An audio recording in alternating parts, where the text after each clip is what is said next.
ನಮಸ್ಕಾರ. ನಾವು ರಾಜ್ಯ ಸರ್ಕಾರಕ್ಕೆ 2 ತಿಂಗಳ ಹಿಂದೆ 56,432 ಹುದ್ದೆಗಳನ್ನು ಕಾಲ್ಫರ್ ಮಾಡಿ ಈ ಕೂಡಲೇ ಶೀಘ್ರವಾಗಿ ಪ್ರಕಟಿಸಬೇಕಂತ ಹೇಳಿ ಮಾನ್ಯ ಮುಖ್ಯಮಂತ್ರಿಗಳಲ್ಲಿ ವಿನಂತಿ ಮಾಡಿದ್ದೀವಿ. ಹಾಗೂ ಧಾರವಾಡದಲ್ಲಿ, ಬೆಂಗಳೂರಲ್ಲಿ ಸಾಕಷ್ಟು ಹೋರಾಟಗಳನ್ನು ಕೈಗೊಂಡಿದ್ದೀವಿ. ಆ ಪ್ರಕಾರ ನಮ್ಮ ಹೋರಾಟಕ್ಕೆ ಮಣಿದು ರಾಜ್ಯ ಸರ್ಕಾರ ನಮ್ಮ CM ಸಿದ್ದರಾಮಯ್ಯ ಸರು ಈ ಕೂಡಲೇ ನಾನು 56,432 ಹುದ್ದೆಗಳನ್ನು ಕಾಲ್ಫರ್ ಮಾಡ್ತಿದ್ದೇನೆ ಅಂಥೇಳಿ ಘೋಷಣೆ ಹೇಳಿದರು. ಸಹಿತ ಇನ್ನೂವರೆಗೂ ಅಂತಂದರೆ 2 ತಿಂಗಳಾಗ್ತಾ ಬಂತು. ಇನ್ನೂವರೆಗೂ ನಮ್ಮ ವಿದ್ಯಾರ್ಥಿಗಳಿಗೆ ಯಾವುದೇ ರೀತಿಯ ಕಾಲ್ಫಾರ್ಮ್ಸ್ ಆಗ್ತಾ ಇಲ್ಲ. ಹಾಗೂ ಈ ಸುದ್ದಿ ಯಾವುದು ಡಿಪಾರ್ಟ್ಮೆಂಟಲ್ಲಿ ಒಂದು ನೋಟಿಫಿಕೇಷನ್ ಸಹ ಆಗ್ತಾ ಇಲ್ಲ. ಅದಕ್ಕಾಗಿ ವಿದ್ಯಾರ್ಥಿಗಳ ಈಗ ಏನಾಗಿದೆ ಅಂತಂದರೆ ವಿದ್ಯಾರ್ಥಿಗಳು ಒಂದು ಆತಂಕಕ್ಕೆ ಈಡಾಗಿದ್ದಾರೆ. ಹೇಗಪ್ಪ ಮಾಡಬೇಕು?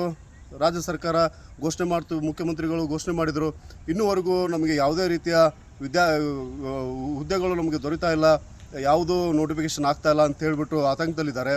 ಆ ಕಾರಣವಾಗಿ ನಾವು ಕರ್ನಾಟಕ ವಿದ್ಯಾರ್ಥಿಗಳ ಸಂಘದಿಂದ ಇದೇ ತಿಂಗಳು ಅಂತಂದರೆ ಏಪ್ರಿಲ್ 14 ಬಾಬಾ ಸಾಹೇಬ್ ಅಂಬೇಡ್ಕರ್ ಅವರ ಜಯಂತಿ ಪ್ರಯುಕ್ತ ಶಾಂತಿಯುತವಾಗಿ ಒಂದು ಮೆರವಣಿಗೆಯನ್ನು ಹಮ್ಮಿಕೊಂಡಿದ್ದೇವೆ.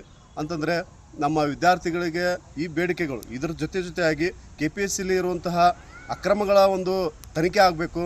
ಆಮೇಲೆ KPSC ನಡೆಸತಕ್ಕಂತಹ ಎಕ್ಸಾಮ್ಗಳನ್ನು ಬೇರೆ ಇಲಾಖೆಗೆ, ಅಂತಂದರೆ ಈಗೇನು KE ಕೊಡ್ತಾ ಇದ್ದಾರಲ್ಲ, ಆ ಥರ ಒಂದು ನಂಬಿಕಸ್ಥ ಇಲಾಖೆಗೆ ಪಾರದರ್ಶಕವಾಗಿ ನೇಮಕಾತಿಗಳನ್ನು ನಡೆಸುವಂಥ ಇಲಾಖೆಗಳಿಗೆ ನಮ್ಮ ಹುದ್ದೆಗಳನ್ನು ನೇಮಕಾತಿ ಮಾಡುವುದಕ್ಕಾಗಿ ಕೊಡಬೇಕು.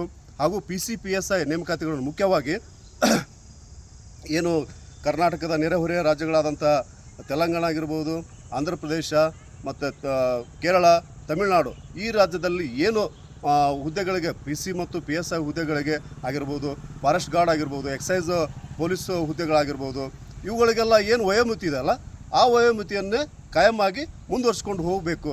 ಯಾಕಂತಂದರೆ ಗೌರ್ಮೆಂಟ್ ಹೇಳ್ತಾ ಇದೆ, ಇಲ್ಲ ಇದನ್ನು ನಾವು 1 ಅವಧಿ ಕೊಡ್ತೀವಿ, 2 ಅವಧಿ ಕೊಡ್ತೀವಿ ಅಂತ ಹೇಳ್ತಿದ್ದಾರೆ. ಇದು ನಮ್ಮ ವಿದ್ಯಾರ್ಥಿಗಳಿಗೆ ಸಾಕಾಗಲ್ಲ. ಯಾಕಂದರೆ ಆಲ್ರೆಡಿ ಈಗ ವಿದ್ಯಾರ್ಥಿಗಳು ತುಂಬ ನೊಂದು ಹೋಗಿದ್ದಾರೆ. ಅದಕ್ಕಾಗಿ ನಾವು ಮಾನ್ಯ ಸರ್ಕಾರದಲ್ಲಿ, ಘನ ಸರ್ಕಾರದಲ್ಲಿ ಬೇಡ್ಕೊಳ್ಳೋದು ಏನಂತಂದರೆ, ಈ ವಯೋಮಿತಿಯನ್ನು ಏನು ಒಂದು ಬಾರಿಗೆ ನೀವು ಏರಿಸ್ತಾ ಇದ್ದೀರಿ 2 ವರ್ಷಗಳನ್ನು, ಅದು ಸಾಕಾಗುವುದಿಲ್ಲ. ಒಂದು ಬಾರಿಗೆಲ್ಲ ಇದನ್ನು ಕಾಯಮಾಗಿ 5 ವರ್ಷಗಳ ಸಡಿಲಿಕೆಯನ್ನು ಮಾಡಿ ರಾಜ್ಯ ಗೆಜೆಟನ್ನು ಹೊರಡಿಸ್ಬೇಕಂತೇಳಿ ಮಾನ್ಯ ಮುಖ್ಯಮಂತ್ರಿಗಳಿಗೆ ಹಾಗೂ ನಮ್ಮ ಗೃಹ ಸಚಿವರಿಗೆ ಈ ಮೂಲಕ ಬೇಡ್ಕೊತೀನಿ. ಹಾಗೂ ಏನು ರಾಜಕೀಯ ಪ್ರೇರಿತವಾಗಿ ಇಲ್ಲಿವರೆಗೆ ಆಗ್ತಕ್ಕಂಥ ಏನು ನಮ್ಮ ಧಾರವಾಡದಲ್ಲಿ ಅಶಾಂತಿಗೆ ಈಡು ಮಾಡತಕ್ಕಂತಹ ಹೋರಾಟಗಳನ್ನು ನಾವು ಖಂಡಿಸ್ತೀವಿ. ನಾವು ಯಾವತ್ತೂ ಧಾರವಾಡವನ್ನು ಶಾಂತಿಯುತವಾಗಿ ನೋಡಬೇಕಂತೇಳಿ ಬಯಸ್ತೀವಿ. ಎಲ್ಲ ವಿದ್ಯಾರ್ಥಿಗಳು ಸಮೇತ ಏನು ಇಂಥ ಅಶಾಂತಿಗೆ ಕೈಗೊಡ್ತಾರೋ ಅವಕ್ಕೆ ನಾವು ಯಾವುದೂ ಬೆಂಬಲ ಕೊಡೋದಿಲ್ಲ. ನಮ್ಮದು ಏನಾದರೂ ಶಾಂತಿಯುತವಾಗಿ ನಾವು ನಮ್ಮ ಅಂಬೇಡ್ಕರ್ ಆಗಿರ್ಬೋದು, ಬಸವಣ್ಣವರು ಆಗಿರ್ಬೋದು, ಅವರು ಹಾಕ್ಕೊಟ್ಟಂಥ ಶಾಂತಿ ದಾರಿಯಲ್ಲಿ ನಾವು ಹೋರಾಟಗಳನ್ನು ಮಾಡ್ತೀವಿ. ಇದು ಮೆರವಣಿಗೆ ಅಷ್ಟೇ.